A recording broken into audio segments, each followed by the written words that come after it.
نحمده ونصلي على رسوله الكريم اما بعد رب اشرح لي صدري ويسر لي امري واحلل عقدة من لساني يفقهوا قولي اللهم تقبل منا صالح الاعمال وتجاوز عن سيئات اعمالنا۔ سورۃ توبہ میں ایک آیت تھی جو پورے قرآن میں اور کہیں نہیں ہے۔ زکوٰۃ اسلام کا بنیادی رکن ہے، اور یہ ایسا نہیں ہے کہ جس کو چاہیں آپ دے دیں۔ یہ اللہ تعالیٰ کی طرف سے فرض ہے، اور اللہ تعالیٰ کی طرف سے یہ بھی فرض ہے کہ کس کو دینی ہے۔ یہ آپ سمجھ لیں ایسے ہی کہ اگر کسی شخص کو کوئی پیسے دے اور اس کو کہے کہ یہ پیسے فلاں بندے کو جا کے دے کے، اب اس کو اماؤنٹ بڑی ہوتی جاتی ہے تو اس کو تاکید بھی زیادہ کرتے ہیں، کہتے ہیں اس کے پاس جانا ہے، بندہ کنفرم کرنا ہے، یہ 2 کروڑ روپیہ اس کو دے کے آنا۔ ایسے نہ ہو کہ رستے میں کوئی لے لے، دھیان سے جانا، بندے سے سائن لے کے آنا، بعد میں نہ کوئی کہہ دے۔ احتیاط بڑھ جاتی ہے نا انسان ہے۔ بہت ساری چیزیں ہیں، لیکن اللہ تبارک و تعالیٰ نے جس کو رکن اسلام بنایا ہے اس کے لیے بندے بھی بتائیں کہ دینے کس کو ہے۔ باپ نے مال آپ کو دیا، اتنا سارا مال دیا، پورا سال آپ کے پاس رہا، 2.5% اب آپ نے دینا، ساتھ بتا دیا 2.5% کس کو دینا، اور اگر نہ دیا تو عذاب پہلے بتا دیا، اور دینا بھی صرف انہیں کو ہے۔ وہ کون سے بندے ہیں؟ فرمایا انما الصدقات للفقراء والمساکین، کہ فقراء اور مساکین کو دینا۔ پہلے آپ ان کا ترجمہ سن لیں۔ فقیر کس کو کہتے ہیں؟ وہ بندہ کہ جو غریب ہو۔ مسکین کس کو کہتے ہیں؟ وہ بندہ کہ جو غریب ہو۔ اب ان دونوں میں فرق کیا ہے؟ ان دونوں میں فرق یہ ہے کہ فقیر اس غریب کو کہتے ہیں کہ جو کمانے کی صلاحیت ختم کر چکا ہو، معذور ہو گیا، ایسا غریب آدمی، جاب لیس آدمی ہے، گھر کی ساری ذمہ داریاں اس کے اوپر ہیں، اس کو کہتے ہیں فقیر۔ اور مسکین اس کو کہتے ہیں کہ وہ غریب آدمی کہ جو کماتا ہے لیکن اس کی جائز شرعی ضروریات پوری نہیں پڑ رہی بیچارے کی، تنخواہ آتی ہے، لگ جاتی ہے، وہ کوئی ایسی بیماری گھر میں آ گئی ہے کہ تنخواہ کے ساتھ گزارا تو نارمل ہو رہا ہے، لیکن اس کی کا علاج کا اس کے پاس پیسے نہیں ہیں۔ اچانک کوئی ایسی آفت مصیبت آ گئی ہے، وہ کیا کرے؟ وہاں کہاں سے پورا کرے؟ فرمایا انما الصدقات للفقراء والمساکین۔ اب اتنا بڑا نظام ہے، زکوٰۃ کلیکٹ کر کے لے کے آنی ہے، اور پورا سسٹم ڈیولپ کرنا ہے، اور یہ واحد سسٹم ہے جو اسلام کہتا ہے کہ ریاست پیسہ تم سے وصول کرے گی، ورنہ اسلام نے ریاست کو اجازت ہی نہیں دی کہ تم لوگوں کے پیسے کو لو۔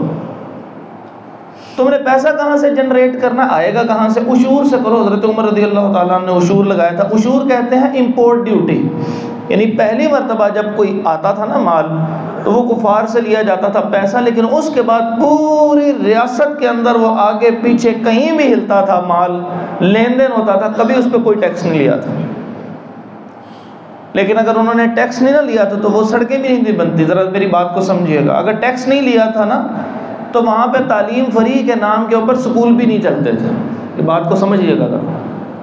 اور وہاں پر حکومت کی ذمہ داری بھی نہیں ہوتی تھی کہ ہاسپٹل بنا کے دے، فیسیلیٹیٹ کرتی تھی۔ اسلام کا نظام یہ ہے کہ لوگوں کو اتنا فیسیلیٹیٹ کر دیا جائے، اتنا ان کو سکون مہیا کیا جائے کہ وہ صرف سال بعد زکوٰۃ ادا کریں، سارا مال وہ ان کے پاس ہو، لوگ ایک دوسرے کی مدد کریں، یہ نظام ڈیولپ ہو۔ اس کو کہتے ہیں اسلامی ریاست کا تصور۔ یا آپ پڑھ کے دیکھ لیں مدینہ کی ریاست کو۔ اچھا، اب یہ وہ واحد جگہ ہے۔ اب اس کے لیے پیسہ اکٹھا کرنا ہے، جب بندے ساتھ لیں گے تو جب وہ بندے وصول کریں گے، یعنی تو وہ اپنا کاروبار تو کر نہیں سکیں گے، تو پھر وہ کیسے کمائیں گے؟ ان کے بچے کہاں جائیں گے؟ تو اس کے لیے کہا کہ تم اس طرح کرو کہ جو ان کی تنخواہیں ہیں نا وہ زکوٰۃ سے دے سکتے ہو۔ والعاملین علیہا، بہت سارے لوگ پوری دنیا میں مسلمان ہوں گے۔ اب مسلمان ایسے نہیں ہوتا کہ اچانک پلٹی ماری اور کلمہ پڑھ لیا، نہیں، آہستہ آہستہ آہستہ سوچتے ہیں لوگ۔ تو اس سوچنے کے دوران ان کا دل اسلام کی طرف مائل ہو رہا ہوتا ہے، لیکن مسلمان نہیں ہوتے۔ لوگوں کو اندازہ ہو جاتا ہے کہ یہ مسلمان ہو سکتا ہے، تو لہٰذا اب اس پہ تکلیفیں آنی شروع ہو جاتی ہیں۔ لوگ ان کی جو کمیونٹی ہوتی ہے، پچھلے غیر مسلم، نان مسلم، وہ ان کو تنگ کر کے رکھتے ہیں، پھر ان کی جو جتنی مدد ہے وہ زکوٰۃ کے پیسے سے کر لو۔ والمؤلفۃ قلوبہم وفی الرقاب والغارمین، اور فی الرقاب کس کو کہتے ہیں؟ گردن آزاد کرانا۔ اس زمانے میں غلام ہوتے تھے، غلاموں کو مکمل طور پر ختم نہیں کیا، سورۃ نور میں آئے گا تو میں اس کی وضاحت کر دوں گا اسلام میں غلامی کا تصور کیوں ابھی تک باقی ہے۔ تو غلام کو آزاد کرا دو، والغارمین، اور جو مقروض ہے اس کے لیے تم قرضہ ادا کر دو، اس کا قرضہ ادا کرو۔ اب اس کی میں کچھ دو صورتیں آپ کے سامنے ذکر کر دیتا ہوں۔ آپ کبھی پیسہ لے کے جائیے گا ایسی بستی میں، ایسے غریب لوگوں کو کے پاس کہ جو مقروض ہوں گے، تو آپ ان کو دیں گے تو وہ وصول کر لیں گے۔ اس سے بھی بہترین طریقہ یہ ہے کہ جو لوگ وصول نہیں بھی کر رہے، آپ جائیے کسی کریانے والی دکان کے اوپر، اس کو ہلائیے، اس کو پوچھئے بھائی صاحب 4-5 سال سے کس بندے کے پیسے ہیں جس کی وجہ سے تم بھی تنگ ہو بیچارے ہیں؟ وہ آپ کو بتائے گا یہ سفید پوش ہے جی، یہ دیکھو نہیں ہے، میں بھی کی کرا، میں بھی مجبور ہاں، یہ دیکھو بھی نہیں ہے، ہوں 180 کی کریے۔ آپ اس سے پوچھیں بھائی کتنے پیسے ہیں؟ اتنے پیسے ہیں، لو اس کا قرضہ ہوتا ہے۔ کیسا اس کی گردن آزاد ہوئی ہے۔ لیکن یہ وہ گردن آزاد نہیں جو فی الرقاب میں، یہ غارمین میں آ رہا ہے، مقروض کا قرض ادا کر دو۔ اس کے بعد ایک قرضہ وہ ہوتا ہے کہ جو میں اپنی ذات، آپ اپنی ذات، کسی بھی انسان اچانک ضرورت پڑ جاتی لے لیتا ہے۔ ایک وہ قرض ہوتا ہے جو ضمانتی قرضہ ہوتا ہے، جس کو کہتے ہیں چٹی پڑ جانا۔ ایسے ہی کوئی آپ کا واقف پرانا نیا کوئی بندہ آپ سے لے لیتا ہے ضمانت، وہ کہتا ہے جی دیو جی ضمانت دیں دیو۔ اچھا اب وہ رشتہ ہی ایسا ہوتا ہے بندہ نہ ہاں کر سکتا ہے نہ کر سکتا ہے، بندے کو پتہ 20 سال سے اس کے ساتھ یاری دوستی ہے، نہیں دے گا جی بھاجی میں دے دیں گا پیسے، تو وہ پھر میں ہی دینے پڑتے ہیں، وہ بندہ بھاگ جاتا یا اس کے پاس پیسے نہیں ہوتے، تو اس کو کہتے ہیں چٹی پڑ جانا۔ اب یہ اس نے اپنی ذات کے لیے تو لیا نہیں ہے، یہ تو ضمانت دی تھی، تو ضمانت اس کے سر پہ پڑ گئی ہے، تو یہ بھی اس میں سے قرضہ ادا کر سکتا۔ اس کے بعد کہا فی سبیل اللہ، اللہ کے راستے میں۔ اچھا یہ جو پیچھے ذکر کیے یہ کون سے ہیں؟ یہ فی سبیل اللہ ہے نا، اللہ کے راستے میں دے رہا ہے نا، فقیر کو دے رہا ہے، مسکین کو دے رہا ہے، اس کی تنخواہ ادا کر رہا ہے، وہ جو زکوٰۃ کلیکٹ کر رہا ہے، اور یہ جو سارے کام ہیں اللہ کے راستے میں ہیں۔ تو پھر یہ کون سا اللہ کا راستہ ہے؟ اس کا مطلب کوئی خاص اللہ کا راستہ ہے۔ کون سا اللہ کا راستہ ہے؟ جہاد فی سبیل اللہ ہے۔ اس کے بعد کہا کہ وابن السبیل، اور مسافر وہ مسافر کے جس کے پاس زیادہ راہ ختم ہو گیا ہے۔ اب آپ مجھے بتائیے اس کے اندر گھر میں کام کرنے والی ماسی لکھی ہوئی ہے؟ وہ گھر میں چھوٹے چھوٹے بچے رکھے ہوتے ہیں نا، جن کا ہم نے وہ دیتے ہیں، وہ لکھے ہوئے ہیں کہیں بھی۔ میں نے ابھی آٹھ دوبارہ پڑھ دیتا ہوں، انما الصدقات للفقراء والمساکین والعاملین علیہا والمؤلفۃ قلوبہم فی الرقاب والغارمین وفی سبیل اللہ وابن السبیل۔ کدھر ہے؟ گھر کے بچے تو نہیں لکھے ہوئے۔ اچھا مدرسہ بھی کوئی نہیں لکھا ہوا۔ مسئلے کو آپ نے سمجھنا، یہ بڑی اہم بات ہے، ہماری ساری زکاتیں ادھر جاتی ہیں، مدرسہ بھی نہیں لکھا ہوا، کہیں بھی نہیں لکھا ہوا کہ مدرسے میں بھی دے دو۔ اب یہاں پہ کیوں زکوٰۃ دیتے ہیں؟ اس کی وجہ یہ ہے کہ ان میں ایک ایک کر کے بتاتا ہوں۔ مدرسہ ہے نا، مدرسے کے اندر جو بچے ہیں وہ ایسے گھیرے ہوئے ہیں، وہ کوئی کام نہیں کر سک رہے، اس لیے وہ فقراء ہیں، اور اگر وہ تھوڑا بہت کام کرتے ہیں بیچاروں کی پوری نہیں پڑتی، ادھر ٹیوشن پڑھاؤ ادھر، آپ کو پتہ ہی ہے یہی کام ہوتا ہے بچوں کا، تو پھر یہ فقراء میں نہیں آئیں گے، کس میں آئیں گے؟ مساکین میں آئیں گے۔ تو ان کو اس وجہ سے دیا جاتا ہے، مدرسہ ہونا کوئی اصل نہیں ہے۔ اسی طرح گھر کے اندر کام کرنے والی ماسی ہے، گھر میں کام کرنے والی خاتون ہے، بڑی باعزت ہے، بڑی محنت، اپنے گھر یہاں پہ بھی محنت کرتی ہے، تو یہ بنیاد نہیں ہے۔ بنیاد یہ ہے کہ وہ چونکہ آپ اس کو اس کی محنت کی عوض کچھ نہ کچھ دیتے ہیں نا، معاوضہ دیتے ہیں، لیکن اس کی پوری نہیں پڑتی، تو وہ فقراء میں نہیں ہے، وہ کس میں آتا ہے؟ مساکین میں آتا ہے۔ بنیاد سمجھیں کہ دیا جا رہا ہے، اس یتیم کو دیتے ہیں، بیوہ کو دیتے ہیں، کس وجہ سے؟ اگر یتیم بچے کام نہیں کرتے تو فقراء میں آتے ہیں، اور اگر وہ کام کرتے ہیں اور پوری نہیں پڑتی تو پھر وہ کس میں آتے ہیں؟ مساکین میں آتے ہیں۔ فوڈ پانڈا منگواتے ہیں، یہ پوری دنیا میں جو سب سے سست ترین جانور ہوتا ہے نا، کہ جو پڑا رہتا ہے، جو کھانا بھی نہیں کھاتا نا، تو وہ یہ پانڈا ہوتا ہے۔ تو یہ اس لیے انہوں نے ہمیں بڑی بےزتی سی ہے، اگر آپ کبھی سوچیں نا اس کے اوپر، فوڈ پانڈا کہتے ہیں اتنے سست ہیں، گھر پڑے رہتے ہیں، اور یہ جو بندے ہیں وہ سارا دن کام کرتے ہیں، پھر اس کے بعد دوبارہ جا کے یہ ان کی فوڈ ڈلیوری کر رہے ہوتے ہیں۔ کیا خیال ہے آپ کا کہ ان کی جیب بھری ہوئی ہے، ان کے گھر پورے پڑ رہے ہیں، بیچارے پریشان ہیں۔ وہ آپ کے لیے کھانا لے کے آیا ہے نا، پیزا لے کے آیا ہے، برگر لے کے آیا ہے، آپ نہیں جا، مصروف ہیں، ہو سکتا ہے کوئی اور گھر کے اندر کام ہو، آپ نے اس کو فون کر دیا، وہ دے کے چلا گیا ہے، تو آپ نے کبھی سوچا، کبھی اس کے چہرے کے اوپر دیکھیے گا حضرات کہ اس کے چہرے پہ بھوک ناچ رہی ہوتی ہے، وہ کس قدر اپنے گھر کچھ نہیں لے کے آیا، گھر وہ شاید گوبھی سے کھانا کھا کے آیا ہو اور کل کی بچی روٹی، کھا کے آیا ہو لیکن آپ کو بہترین کھانا دے رہا ہے، اللہ کا واسطہ ہے ان کو ضرور مدد کیجیے۔ اور زکوٰۃ سے بھی کر سکتے ہیں، لیکن یہ زکوٰۃ کا طریقہ نہیں ہے کہ 200 دیتا 500 دیتا، یہ نہیں ہے، یہ ویسے ہی مدد کریں، یہ ان کا ساتھ دیں انشاءاللہ۔ اب اس کی اچھی طرح مدد کر دیں، ایک ہی دفعہ مدد کریں، اسلام کا اصول یہ ہے۔ تو ان لوگوں کو کہ جو اب یہ فقراء میں نہیں آ رہے، کس میں آ رہے؟ مساکین میں آ رہے ہیں۔ اور جب دیں تو یہ یاد رکھیے کہ یہ سارے آپ کے محسن ہیں۔ اب یہ گھر میں کام کرنے والے بچوں کو سال بعد وہ آتے ہیں مانگ لینے کے لیے، ان کے ماں باپ جو ہیں آپ کے، یہ تقریباً یہ متوول جو علاقے ہوتے ہیں ان کے اندر بچے رکھے ہوتے ہیں لوگوں نے گھروں میں۔ اب ان کا کیا معاملہ ہے؟ دیکھیے اگر آپ نے وہ بچہ رکھا ہوا ہے اور وہ اس کی جو محنت ہے اس کے مقابلے میں جو آپ اس کا معاوضہ دیتے ہیں وہ پورا دیتے ہیں اور آپ دلی طور پہ مطمئن ہیں، یہ نہیں کہیں کہ وہ میرے ساتھ اس نے اتنا ہی طے کیا تھا، بھئی وہ طے تو مجبور ہے جتنا مرضی کروا لیں آپ مزدور کی مزدوری اگر 1600 روپیہ ہے، آپ چلے جائیں وہاں پہ 3600 بندہ کھڑا ہے، وہاں پہ آپ کو 5 مزدور چاہیے، آپ کو جی میں 1000 روپے میں لے کے جاؤں گا، شروع میں کوئی نہیں جائے گا، اینڈ پہ 5 پیچھے آ جائیں گا، مینو لے جاؤ جی۔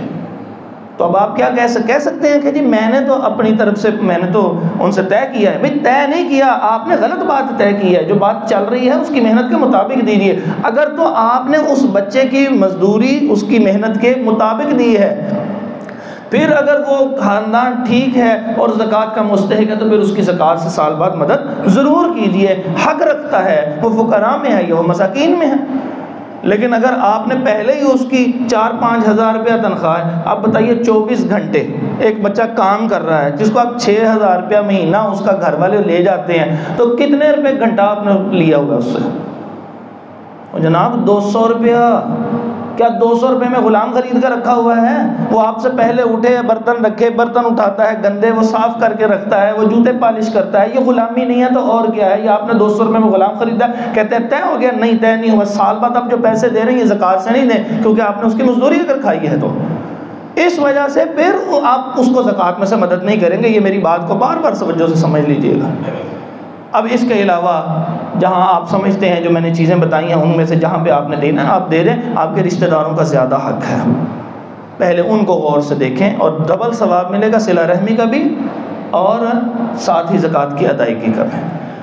اس کے بعد ہے جی سورۃ یونس جو ہے یہ ان صورتوں میں سے ہے کہ جو السبع الطوال کے بعد شروع ہوتی ہیں، یعنی 7 مفصل صورتوں کے بعد جو ہے وہ شروع ہو رہی ہیں۔ اب اس صورت کے اندر 3 مسائل ذکر کیے گئے ہیں کہ مکی صورت ہے یہ، اور مکی صورت کے اندر کافروں کا وہی حال ہے، نہ آخرت کو ماننا ہے، نہ اللہ کو مانتے ہیں، نہ رسول کو مانتے ہیں، مصیبت بنائی ہے، عقیدہ ہی سارا گندا ہے، کہتے ہیں یہ سارے کا سارا سب کچھ خود ہی ہو رہا ہے، انسان مرنے کے بعد دوبارہ پیدا نہیں ہوگا، اور نبی علیہ الصلوۃ والسلام کے بارے میں اتنے بدتمیزی والے لفظ کہتے ہیں اللہ تعالیٰ کو صرف یہی ملے تھے، کیسے جاہلوں والے لفظ۔ تو اللہ تبارک و تعالیٰ نے اس کے اندر اپنی قدرت کا اظہار کیا ہے کہ تم کون ہوتے ہو اللہ تعالیٰ کو ڈکٹیٹ کرنے والے، یہ کرے یہ کرے یہ کرے، تم کون ہوتے ہو؟ وہ دا ہیل یو آر، تم کون ہوتے ہو کہ اللہ تعالیٰ کو تم کون ہو کے بتاؤ گے؟ اللہ بادشاہ ہے، جو چاہے گا کرے گا، تم نہیں کچھ بتا سکتے اللہ تعالیٰ کو، اللہ تعالیٰ خود فیصلہ کرے گا۔ اور طاقت اللہ تعالیٰ، میں نے صرف 2 طاقتیں بتا رہا ہوں کیونکہ بار بار جگہ جگہ ان 3 عقیدوں کو سمجھانے کے لیے بتایا کہ طاقت بڑی ہے اللہ کی، جس کے پاس طاقت ہے وہ اپنی مرضی کر سکتا ہے اور کرے گا۔ پہلی اللہ تبارک و تعالیٰ نے ذکر کیا، فرمایا وَجَعَلَ الشَّمْسَ ضِيَاءً وَالْقَمَرَ نُورًا، کہ اللہ تعالیٰ نے سورج کو بھی روشن کیا ہے اور چاند کو بھی روشن کیا۔ اب ہمیں عام طور پہ یہی لگتا ہے کہ سورج بھی روشن اور چاند بھی روشن، بھئی ایسا نہیں ہے۔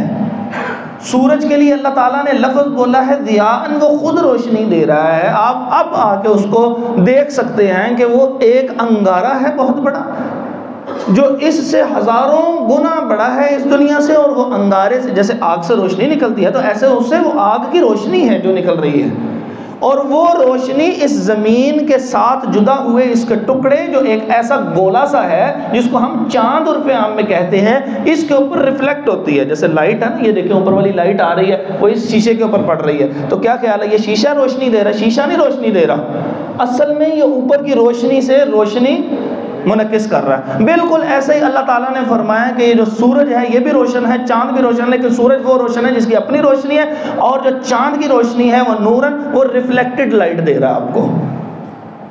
تو یہ اللہ تبارک و تعالیٰ نے ایسی خوبصورت بات بتائی کہ اس زمانے میں صرف اس کے اوپر ایمان بالغیب ہی ہوتا تھا. اب فزکس نے ترقی کی ہے, اسٹرانومسٹ نے ترقی کی ہے, اسپیس سائنس جو ہے وہ ترقی کر گیا. اب وہ کہتے ہیں واقعی بات تو یہ ہے کہ اصل میں تو چاند روشن ہے ہی نہیں, اصل میں تو وہ سورج کی روشنی اس کے اوپر پڑتی ہے اور وہ ہمیں روشنی دے رہا ہے. تو بتایا یہ اتنا بڑا نظام, اتنی دور سے یہاں تک روشنی آتی ہے, پھر تمہیں بھی روشن کرتا ہے, تو پھر یہ کون کر سکتا ہے؟ وہ اللہ کر سکتا ہے. جب اللہ یہ کر سکتا ہے تو تمہیں مردوں کو دوبارہ زندہ کیوں نہیں کر سکتا؟ کیسی دلیل دی؟ پھر تم آگے سے کہتے ہو کہ یہ رسول اللہ صلی اللہ علیہ وسلم کو کیوں نبی بنایا ہے؟ تو پھر رسول اللہ صلی اللہ علیہ وسلم کو نبی نہ بناتے تو پھر کس کو بناتے؟ اللہ کی مرضی, وہ جس کو مرضی نبی بنائے. تم تو نہیں آگے سے بحث کر سکتے. پھر اللہ تعالیٰ نے انسان کی ایک فطرت ذکر کی. فطرت ذکر یہ کی, کہا کہ جس وقت انسان کو نا مالی طور پہ تنگی آتی ہے, انسان ہے, کوئی نہ کوئی کہیں نہ کہیں تنگی آ جاتی ہے. کسی وقت اچھا کاروبار چلتا ہے, کسی وقت ڈاؤن ہو جاتا ہے. تو جب تنگی آتی ہے نا تو اللہ تعالیٰ نے ذکر کیا یہ کیسی چیز بنائی ہے کہ دعانا, کہ یہ ہمیں پکارتا ہے, لجنبہ او قائدن او قائما, پہلو کے بل لیٹے بھی اللہ کو پکار رہا ہے, بیٹھے ہوئے بھی اللہ کو پکار رہا ہے, کھڑے بھی اللہ کو پکار رہا ہے, بس یہ اب اللہ کو ہی پکار رہا ہے کیونکہ اس کے اوپر تنگی آئی ہوئی ہے. اور جس وقت انسان تجھے سمجھ نہیں آتی, جس وقت ہم تنگی تجھ سے دور کرتے ہیں, تو اللہ تعالیٰ کو ایسے بھول جاتا ہے کہ گویا کوئی تنگی آئی نہیں تھی, رب ہے ہی کوئی نہیں, تو خود بخود ہی پیدا ہوا ہے, تو مر جائے گا, دوبارہ اٹھایا نہیں جائے گا, کوئی رسول ہی نہیں آیا, وہ کوئی تعلیمات ہی نہیں لے کے آیا. اس وقت سب کو اللہ کو ایسے بھول جاتا ہے, یکسر فراموش کر جاتا.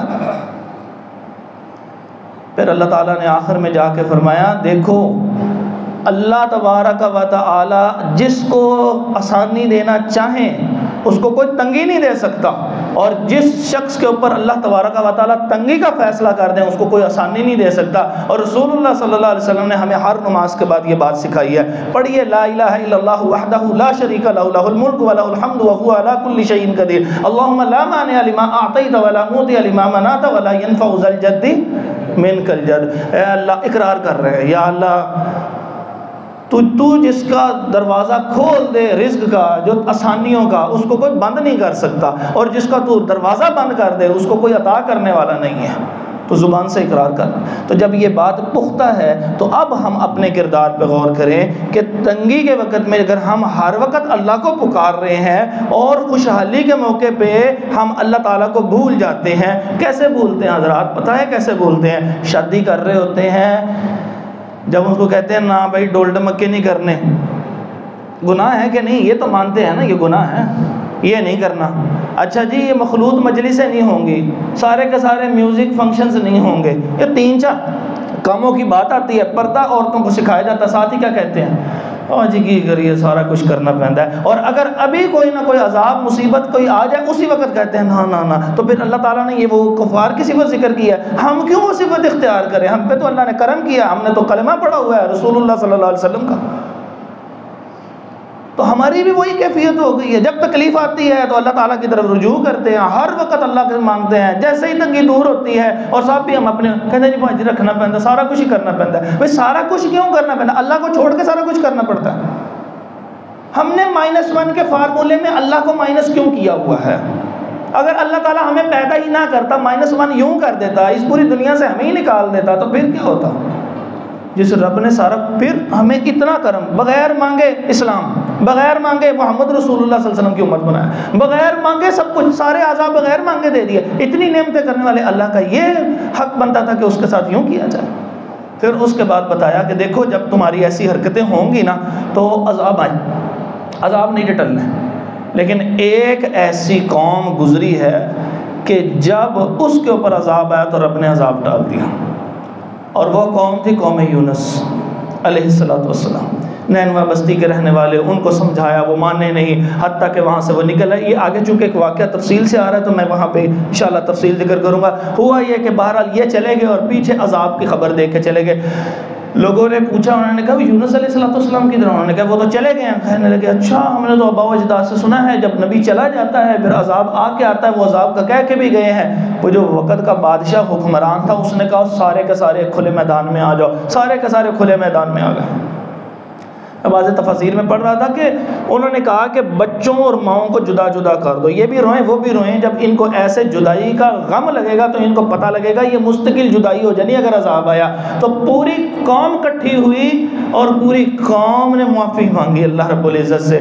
پھر جس اللہ تعالیٰ فرماتے ہیں لما آمنوا، جب وہ ایمان لے آئے، کشفنا عنہم عذاب الخزي فی الحیات الدنیا، دنیا کی زندگی سے اللہ تعالیٰ نے اسی وقت عذاب ڈال دیا۔ اب یہاں سے اصول یہ ملا کہ اگر کوئی انفرادی غلطی ہوتی ہے تو اللہ تبارک و تعالیٰ کی رحمت طلب کرنی ہے تو انفرادی طور پہ تنہائی میں بیٹھیں، ہاتھ جوڑیں، اللہ میں مجرم ہوں، یہ ہاتھ جوڑے میں تیرے سامنے، یا اللہ میں فقیر ہوں، یہ تیرے ہاتھ سامنے پھیلائے، میں نے کبھی کسی کے آگے نہیں ہاتھ پھیلائے، اللہ میں تیرے سامنے ہاتھ پھیلاتا ہوں، میری جھولی بھر دے، میری مغفرت ڈال دے مجھے۔ لیکن جس وقت آپ اجتماعی پوری قوم غلطی کا شکار ہوگی تو پھر اس کی معافی کا اصول بھی اللہ نے بتایا۔ عذاب ٹل سکتے ہیں لیکن ساری کی ساری قوم اجتماعی طور پہ توبہ کرے۔ اللہ تبارک و تعالی ہمیں اجتماعی طور پہ توبہ کی توفیق عطا فرمائے جتنے عذابات آ رہے ہیں۔ اس کے بعد اگلی سورت ہود ہے، یہ ایک نبی کا نام ہے۔ اکثر آپ نے کبھی عام آدمی کا کبھی نام سنا ہوگا، ہود سنا ہے کبھی نام، بہت کم شاذ و نادر ہے۔ ہم یونیک ناموں کے پیچھے پڑے ہوئے ہیں کہ جب اللہ تعالیٰ بیٹا دیتے کہتے کوئی اہو جا نام دسو کدی نہ ہو، ہاں ٹھیک ہے یہ کر سکتے ہیں آپ، لیکن یہ انبیاء کے ناموں کے ساتھ ضرور نام رکھا کریں، کیونکہ یہ وہ نام ہوتے ہیں کہ جب بچہ بڑا ہوگا نا تو وہ پوچھے گا یہ میرا نام کیوں ہے، پوچھ لیتے ہیں نا بچے، تو پھر جب آپ اس کو یہ بات بتائیں گے تو اس کی ایک تربیت ہونی شروع ہو جائے گی۔ ویسے ناموں کے اثرات نہیں ہوتے لیکن یوں تربیت ہونی شروع ہو جائے گی۔ اللہ تبارک و تعالیٰ نے ذکر کیا کہ ایک قوم، اس میں نا 7 انبیاء کا نا تسلسل سے قصہ ذکر کیا۔ سب سے پہلا قصہ ذکر کیا، میں نے صرف 2 مختصر باتیں کرنی ہیں، باقی پھر آئندہ مقامات پہ کروں گا۔ پہلا جو ہے وہ حضرت نوح علیہ السلام کا، کہ آدم علیہ السلام کے بعد جو ہے وہ قوم جو ہے وہ شرک میں چلی گئی۔ وہ کیسے چلی گئی وہ انشاءاللہ سیکنڈ لاسٹ لیکچر کے اندر بات کریں گے۔ اب یہ قوم چلی گئی شرک کے اندر، ایک نبی کو اللہ تعالیٰ نے بھیجا کیونکہ ہلاک کرنے سے پہلے ان تک پیغام پہنچایا جاتا ہے۔ وہ نوح علیہ السلام ان پہ 950 سال تبلیغ کرتے رہے، ان ڈیٹوں پہ کوئی اثر ہی نہیں ہوا۔ 950 سال، ہم تو 3-4 دفعہ 10 دفعہ 15 دفعہ کسی کو کہیں نا تو ہمارا جملہ پتہ کیا ہوتا ہے، کہتے ہیں تینوں میں 1000 دفعہ کہہ چکا ہے، اور اگر 1000 دفعہ کہنا پڑ جائے تو اللہ کو سمجھ جائے۔ تو اللہ تعالیٰ فرماتے ہیں 1000 میں سے 50 کم، تو کتنے بن گئے؟ 950 سال تبلیغ ہوتی ہے، اور مفسرین نے لکھا ہے کہ 80 کے قریب لوگ صرف مسلمان ہوتے ہیں۔ اندازہ لگا لیں کتنے سالوں میں کتنے بندے مسلمان ہو۔ اب وہ اللہ تعالیٰ نے حکم دیا کہ آپ اس طرح کریں، ایک کشتی بنائیں۔ اچھا قحط سالی کا دور ہے، کشتی بن رہی ہے، تو اللہ تعالیٰ فرماتے ہیں کہ جب وہ کشتی بنا رہے تھے نا تو اس وقت وہ ان کے قریب سے جیسے ہی گزرتے تو وہ آوازیں کرتے، لو جی ہن کشتی کتے چلاؤ گے، جی کشتی کتے چلاؤ گے، پانی تے ہے نہیں، فصلاں واسطے ہے نہیں، پینا واسطے ہے نہیں، جانوراں واسطے ہے کوئی نہیں، تو آپ کہاں کشتی چلائیں گے؟ سخروا من، وہ ان سے تمسخر کیا کرتے، مذاق اڑایا کرتے ان کا۔ اب یہ انہوں نے کہا اللہ کا حکم ہے میں تو اسی طرح کروں گا۔ تو جب کشتی بن گئی اللہ تبارک و تعالیٰ نے حکم دیا کہ اب یہاں پر جو ہے وہ جوڑا جوڑا رکھ لو۔ اب وہ کس طرح رکھا وہ اس کی مزید تفصیلات ذکر نہیں ہے، لیکن کہا کہ جوڑا جوڑا رکھ لو، اور وہ جوڑا رکھنے کے بعد جو ایمان والے ہیں وہ اس کے اندر بیٹھ جائیں۔ جب وہ ایمان والے اس کے اندر بیٹھ گئے، اب نوح علیہ السلام کے گھر میں سے 2 فرد ایسے تھے بالکل فرسٹ ریلیشن کہ جو نوح علیہ السلام کو نہیں مانتے تھے۔ ایک ان کی بیوی، یہ سورۃ تحریم کے آخر میں آئے گا، اور ایک ان کا بیٹا جو اس کے اندر ذکر کر دیا۔ اب وہ دونوں نہیں بیٹھے، وہ ہنس رہے ہیں، کہتے کشتی میں بیٹھ گئے، پانی تو ہے کوئی نہیں، اور انہوں نے کہا بیٹھ جا بیٹے، وہ کہنے لگا میں کوئی نہیں بیٹھوں گا۔ اب اسی اسنا میں اوپر سے چھم چھم بارش برسنی شروع ہو گئی، نیچے سے ہر گڑھے میں سے پانی ابلنا شروع ہو گیا۔ اللہ کی شان، وہ اس قدر تیزی سے پانی ایسے اوپر آ رہا ہے، یہ اوپر سے برس رہا ہے، بس وہ کشتی بچی ہوئی ہے، ارد گرد پانی پانی، اور کشتی سطح بلند ہونی شروع ہو گئی۔ میں نے ان کا علاقہ دیکھا تو یہ جو آج کا کوفہ ہے نا، اس علاقے کے قریب ان کا علاقہ تھا نوح علیہ السلام کا۔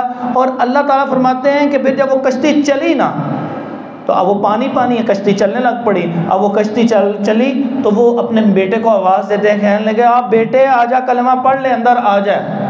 وہ کہنے لگا کہ اب یہ جو اتنی موجیں آ رہی ہیں نا تو میں پہاڑ پہ چڑھ جاؤں گا، یاسمونی من الماء، یہ مجھے جو ہے نا پانی سے بچا لے گا۔ اور انہوں نے کہا اللہ تعالیٰ کا عذاب بڑا سخت ہے۔ ابھی یہ جملہ بات ہی ہو رہی ہے، اسی اسنا میں وحال بینہم الموج وکان من المغرقین، ایک ایسے موج آئی اور وہ غرق ہو گیا۔ اب باپ کے سامنے بیٹا جس کو پیار سے پالا ہو، جس کی پیدائش پہ خوشی کی ہو وہ ایسے غرق ہو رہا ہو تو باپ اور بیٹے کا ایک تعلق تو ہوتا ہے. وہ کہنے لگے یا اللہ تو نے کہا تھا تیرے اہل کو میں بچاؤں گا، یا اللہ یہ میرا اہل ہے. اللہ نے فرمایا انہو لیس من اہلک انہو عمل غیر صالح، یہ تیرا گھر کا بیٹا نہیں ہے، اس لیے نہیں کہ تیری سلبی اولاد نہیں ہے، اس لیے کہ انہو عمل غیر صالح، کہ اس کا عمل ٹھیک نہیں ہے. حضرات اپنی اولادوں کو سب سے پہلے توحید سکھائیں، ان کو سکھائیں کہ ایک اللہ سے ہوتا ہے، غیر اللہ سے کچھ بھی نہیں ہوتا.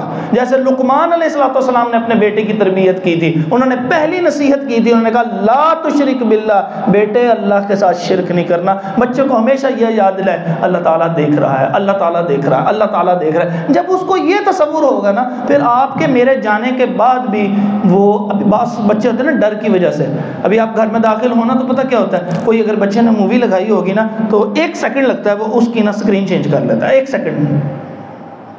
وہ کس سے ڈر رہا ہے؟ وہ آپ سے ڈر رہا ہے، تربیت تو ہے ہی. پھر آپ اس کی دیکھتے ہیں ہسٹری چیک کر رہے ہوتے ہیں کہ کیا میں تربیت تو نہیں کر رہا، کہ کر رہا ہوں کہ ہو رہی ہے کہ نہیں ہو رہی. بھائی آپ اس طرح کی بات کرنے سے بہتر ہے کہ سب سے پہلے آپ اس کو اللہ کا تصور کریں، اس کو کہیں جہاں کہیں بھی تو ہوگا اللہ تجھے دیکھ رہا ہوگا، اللہ کو تو نے جواب دینا. بیٹے میں تو دنیا سے آج بھی چلا جاؤں گا، تو آزاد ہوگا، یہ سارا پیسہ تیرے پاس آ جائے گا، بن کمائے تجھے اللہ عطا فرما دے گا وراثت کے ذریعے سے. اللہ کو تو نے جواب دینا ہے، رب کے سامنے کھڑا ہوگا، یہاں چودھری ہے وہاں جا کے کمی کمین بھی نہیں رہ جائے گا، اور بالکل مجرموں کی طرح حساب دے گا. تو پھر جب اس کا یہ تصور ہوگا پھر وہ گناہ نہیں کرے گا. اور یہاں پہ یہ ہے کہ نوح علیہ السلام نے تو کتنی پیاری تربیت کی ہوگی لیکن وہ آیا ہی نہیں. اس کا مطلب آپ اور میں کرتے رہیں، اگر وہ نہیں آتی اولاد پھر ہمارے ذمہ نہیں ہے. اب اللہ تعالیٰ نے یہ کہا کہ اس کا آپ سے رشتہ اس لیے نہیں ہے کیونکہ اس کے اعمال برے ہیں، تو اچھے اعمال کی طرف توجہ دیجیے. اس کے بعد اس کے اندر یہ نام ہود ہے. اصل میں ایک قوم نوح علیہ السلام جس وقت چلے گئے نا، یا آخری قصہ انشاءاللہ، نوح علیہ السلام جب چلے گئے دنیا سے رخصت ہو گئے، اور پھر ان کی جو اولادیں تھیں کوئی ادھر کوئی ادھر کوئی ادھر رہی، اور اس کے علاوہ جو ان کے اوپر ایمان لانے والے تھے تو انہی میں سے ایک بندہ ایسے آتے. اچھا میں نے بتانا تھا کہ کہاں پہ وہ اتنی دور سے کوفے سے لے کے کہاں پہ جا کے ان کی کشتی گری. وہ آتا ہے کہ وستوت علی الجودی، یہ جس طرح اس جگہ کے اوپر آپ سمجھ لیں کہ یہ کوفہ ہے اور اوپر جا کے وہ ترکی ہے. آپ نقشہ دیکھیے گا جا کے آپ کو اندازہ ہوگا تقریباً 2000 کلومیٹر کا فاصلہ بنتا ہے. اندازہ لگائیے 2000 کشتی کے اوپر جا رہے ہیں. تو وہاں پر اس جگہ کے اوپر پہاڑ کے اوپر جا کے یہ ٹکا، اور یہ قرآن کہہ رہا ہے وستوت علی الجودی. اب وہاں سے پھر جب پانی سارے کا سارا ڈاؤن ہو گیا، سب جگہ زمین صاف ہو گئی، وہاں سے وہ نکلے، اور پھر کبھی کوئی ادھر چلا گیا، کوئی ادھر چلا گیا، کوئی ادھر چلا گیا، کوئی ادھر چلا گیا. یہ سارا علاقہ صاف ہو چکا ہوا تھا، پانی کی وجہ سے ختم ہو گیا. اب یہاں سے پھر ایک بندہ آتے آتے یمن کے قریب آیا اور اس جگہ پہ آ کے آباد ہوا. اللہ تبارک و تعالی نے ان کے اوپر ایسا کرم کیا، فرمایا کہ ان کو اللہ تعالیٰ نے بیٹے بھی دیے اور ان کو باغات بھی دیے، ان کو چشمے بھی عطا کیے، ان کو جانور مال مویشی بھی عطا کیے. کتنی ہو گئی؟ 4 نعمتیں ہو گئی. اور فرمایا ان کو اللہ نے اتنی طاقت دی تھی جسمانی کہ فرمایا لم یخلق مثلها فی البلاد، تمام بستیاں جتنی بھی ہیں پوری دنیا میں آج تک لوگوں سے آباد ہوئی ہیں، ایسی تخلیق ہی نہیں کسی کی ہوئی. اتنے طاقتور. ان کے متعلق آتا ہے ایسے پہاڑ کو پکڑ کے نا، پہاڑ میں سے وہ پتھر اٹھا کے ہاتھوں سے آگے پیچھے کر لیتے، اتنے طاقتور تھے. آج کرنوں سے کرے اتنے. جب یہ ساری نعمتیں ہو گئی ان کے اوپر، پھر اللہ تعالیٰ نے ان کو عقل بھی عطا فرمائی. کانوا مستبصرین، یہ بڑے ہی صاحب بصیرت یعنی سمجھدار تھے دنیا کے معاملات کے اندر. یہ 6 قسم کی نعمتیں مل گئیں، آزمائش شروع ہو گئی. اب جب نعمتیں مل گئی، طاقت مل گئی، قوت مل گئی، پیسہ مل گیا، اولاد مل گئی، مویشی مل گئے، اب کہنے لگے جی اللہ تعالیٰ تو کدھر ہے؟ کوئی بھی نہیں ہے. یہ 5ویں 6ٹھی نسل کے اوپر جا کے دوبارہ شرک کرنے کے اوپر آ گیا. پھر اللہ تبارک و تعالیٰ ہلاک کرنے سے پہلے نبی بھیجتے ہیں. اللہ تبارک و تعالیٰ نے انہی میں سے ایک آدمی جو نیک اور صالح، اس کو نبی بنایا، جن کا نام ہود علیہ السلام تھا. انہوں نے اپنی قوم کو سمجھا، انہوں نے کہا یہ کیا کر رہے ہو؟ تم نہ رسولوں کو مانتے ہو، ان کی نافرمانی کرتے ہو، اور تم شرک بھی کرتے ہو، اور تم تکبر بھی کرتے ہو، اور آخرت کو بھی نہیں مانتے. تم کرتے کیا ہو؟ اور تمہاری یہ کتنی بڑی خرابی جو آج کل ہمارے ہاں خرابی ہے، وہ بھی بڑی ایک عجیب خرابی ہے. ان زمانے میں ان لوگوں نے بڑے بڑے نا ایسے چیزیں جوڑ کے نا بڑے بڑے نشانات بنایا کرتے تھے، اور بڑے بڑے محلات تعمیر کیا کرتے. قرآن مجید میں آتا تو اب وہ بڑے بڑے جیسے ہمارے ہاں بھی ہوتا ہے، کہتے ہیں جی کوئی چیز بناتے ہیں نا تو کہتے ہیں کوئی ٹاور سا ایسا بنا، پتہ لگے جی میں ہوں، پتہ لگے، تو یہ پتہ لگنے کے چکر میں تھے وہ بھی وہاں پہ۔ تو اب وہ یہ چیزیں انہوں نے کہا یہ کیا کر رہے ہو، بے فضول حرکتیں کر رہے ہو، یہ عبادت میں وقت لگاؤ، یہ غریبوں کی مدد میں پیسہ لگا لو۔ انہوں نے کہا نہیں کوئی نہیں ہے، اپنے رب سے کہو ہم سے لڑ لیں۔ یعنی کتنی بدتمیزی کی انتہا، کہتے ہیں اپنے رب سے کہو ہم سے لڑ لیں، من اشد منا قوہ، ہم سے طاقتور کون ہے؟ تو جب یہ بات کی تو آگے سے ہود علیہ السلام نے سب سے پہلے کہا انی اخاف علیکم عذاب یوم عظیم، مجھے ڈر ہے کہ تم پہ بڑا سخت عذاب آ جائے گا اس دن، میں اس دن سے ڈرتا ہوں۔ آگے سے بدتمیزی کی، کہنے لگے فَأْتِنَا بِمَا تَعِدُنَا إِن كُنْتَ مِنَ الصَّادِقِينَ، جاؤ ہمیں ڈرائی ڈرائی جا رہے ہو نا، جاؤ اپنے وعدے کو پورا کروا کے دکھاؤ اپنے رب سے، اگر کوئی ہے تمہارا رب نہ اس پہ، اگر سچے ہو تو جاؤ لے کے آؤ، وہ وعدیں لے کے آؤ، پوری کر کے دکھاؤ۔ اب وہ کہنے لگے یہ تو عجیب قوم ہے۔ پھر اس کے بعد اللہ تبارک و تعالیٰ کی طرف سے وہاں پہ کچھ قحط سا آیا، تو دور سے پھر اس کے بعد قحط کے بعد وہ دور سے ایک بادل آ رہا، بادل کو دیکھتے ہی کہنے لگے کہ یہ وہ بادل ہے کہ جو ہماری بستی کی طرف آ رہا ہے اور اب یہ ہماری بستی کے اوپر بارش برسائے گا، یہ تو کہتے تھے عذاب آئے گا، یہ تو بادل ہے، یہ تو بڑا بہترین موسم ہو گیا ہے۔ اب وہ یہ دیکھ ہی رہے ہیں، اتنی دیر میں اللہ تبارک و تعالیٰ نے اس سے پہلے ہود علیہ السلام اور ایمان والوں کو حکم دے دیا تھا کہ وہاں سے نکل جائیں، وہ وہاں سے چلے گئے۔ اب جب وہ بادل قریب آیا، اب یہ بادل اس وقت آتا ہے تو اس میں دو چیزیں ہوتی ہیں، تیز ہوا اور چیخ۔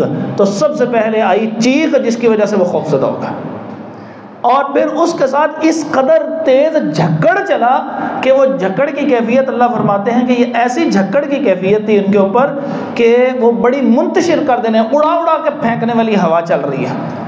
اور عقیم کا لفظ بولا کہ بے برکتی والی، جب ہوا چلتی ہے نا تو موسم اچھا ہوتا ہے، سفوکیشن ساری ختم ہوتی ہے، بس ختم ہوتی ہے، کہا یہ بڑی بے برکتی والی ہوا ان کے اوپر چلی، اور جب ہوا چلتی ہے تو بارش آتی ہے، کہا کوئی بارش بھی نہیں اس دن آئی، اور بے برکتی والی ایسی، یعنی ان کے اعتبار سے بے برکتی والی ہوا چلی، دن کے وقت آئی اور رات ہو گئی، یہ کہیں ادھر جا لگ رہا ہے، یہ کہیں ادھر اڑ گیا، یہ بڑا طاقتور نہیں کھڑا ہو گیا من اشد منا قوہ، میرے سے زیادہ طاقتور کون ہے؟ اللہ تعالیٰ نے کوئی مخلوق نہیں بھیجی اس کو مارنے کے لیے، یہ ہوا کے دباؤ سے ڈھک جا کے ادھر گرا، یہ ادھر جا کے رہا، ادھر گر رہا، ادھر گر رہا، ادھر گر رہا، سارے دن کے اندر آدھے گرتے ہیں کھڑے ہوتے ہیں، گرتے ہیں کھڑے ہوتے ہیں، اور کر کر کے چوٹیں لگ رہی ہوں گی۔ اس کے بعد ایک دن گزرا، رات گزری، دن گزرا، رات گزری، فرمایا 7 لیال و 8 ایام، 8 دن اور 7 راتیں ان کو اٹھا اٹھا کے مارا، اور اس زور سے مارا، اللہ تعالیٰ فرماتے ہیں کہ کأنہم اعجاز نخل خاویہ، کہ گویا گری ہوئی منقعر اکھڑی ہوئی چیزیں جیسے نیچے تنے گر جاتے ہیں ویسے ہو گئے۔ اب میں اس کو تصور یوں کرتا ہوں کہ تنے کا ذکر کیا ہے، اب کھجور کا تنا، اب کھجور کا درخت دیکھا کتنا طاقتور ہوتا ہے، تو اس کے اوپر جو ہے وہ چیزیں اتر جائیں تو وہ کیسے گرے گا؟ دھڑم کر کے گرے گا۔ اب ایک بندہ دھڑم کر کے منہ پر نیچے گرے، اور اتنی زور سے گرے کہ جس کو اللہ تعالیٰ اب سخت عذاب بھیج کے مار رہے ہوں تو اس کا منہ باقی رہے گا۔ یوں سمجھ لیجئے کہ یہی کیفیت ہے جیسے آپ ایک بڑے سے تربوز کو 5ویں منزل سے اٹھا کر کے ماریں تو جیسے وہ بکھر جاتا ہے، ایسے ان کی بوتیاں بھی ساری اڑ گئی۔ تم انکار کرتے ہو، تمہیں طاقت دی تھی، تمہیں مال دیا تھا، تمہیں بیٹے دیے تھے، تمہیں جانور دیے تھے، تمہیں زمین کے اوپر اتنی عزت دی تھی، تمہیں عزت راس نہیں آئی، اس کو کہتے ہیں عزت راس نہ۔ پھر اللہ تعالیٰ نے آخر میں ایک بات پوچھی، فَهَلْ تَرَىٰ لَهُم مِّن بَاقِيَةٍ، وہ باقی بچا ہے؟ کوئی بھی نہیں، صرف ان کے آثار ہیں۔ اے مکے والو، تم جب اس رستے سے گزرتے ہو تو آثار دیکھتے ہو۔ ان کی جو تجارت تھی، یہ یہاں مکہ تھا، اوپر جاتے تھے شام کو، نیچے آتے تھے یمن کو، ادھر جاتے تھے حبشہ کو، ادھر جاتے تھے وہ اس رب الخالی کی طرف۔ تو ہر طرف وہ قومیں جو جن عذاب کا شکار ہوئی وہ ان کو دیکھتے تھے۔ کہا جب تم نیچے کی طرف آتے ہو تمہیں یہ نظر نہیں آتے ان کے باقیات؟ اور پھر بھی تم اسی طرح غصے کے اسی طرح نبی علیہ السلام کی نافرمانیاں کرتے ہو۔ پھر اس کے بعد صالح علیہ السلام کا قصہ ہے، پھر اس کے بعد جو ہے وہ حضرت ابراہیم علیہ السلام کا قصہ ہے، پھر لوط علیہ السلام کا قصہ ہے، پھر شعیب علیہ السلام کا قصہ ہے، پھر موسیٰ علیہ السلام کا قصہ ہے۔ تو ایسے سارے قصے ہیں، جہاں جہاں آئیں گے تو وہاں ان کو ذکر کریں گے۔ اگر اب دوبارہ ہود علیہ السلام کا قصہ آئے گا تو وہ ہم نے چونکہ بیان کر دیا ہے، تو اشارتاً ذہن میں رکھیے کہ یہ 11واں لیکچر ہے، اس کے اندر جا کے آپ اس کو دیکھ سکتے ہیں۔ یہ ساری باتیں اس لیے آپ کو تفصیل سے کی جا رہی ہیں، آپ یہاں بیٹھے ہیں کہ جب ہو ایک دفعہ میں چیز نہ یاد نہیں ہوتی، یاد رکھیے گا۔